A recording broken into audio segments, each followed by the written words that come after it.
problèmes d'argent ou les disputes nées des problèmes d'argent constituent une première cause de divorce. Vous savez, ce n'est pas un sujet qui est assez léger, c'est un sujet très très important.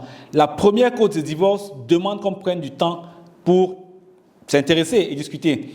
Deuxièmement, même quand on n'arrive pas au divorce, on vit comment? On vit sous tension permanente. C'est les discussions le matin, les discussions le soir. C'est tout le temps en train d'être de mauvaise humeur parce qu'on anticipe ou bien qu'on réagit à ce que le conjoint a fait en face.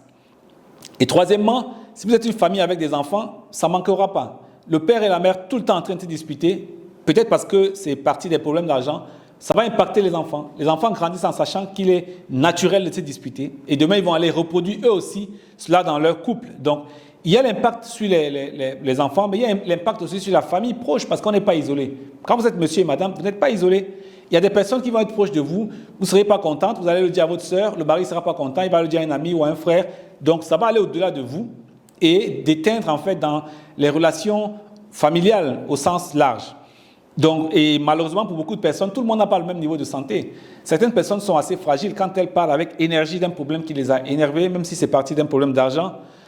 À la fin, on voit parfois arriver des hypertensions qui, si on y prend garde, vont peut-être avoir des complications beaucoup plus tard. Donc, c'est un sujet important. Les conséquences négatives sont importantes et c'est un sujet qui mérite vraiment qu'on prenne le temps d'en parler.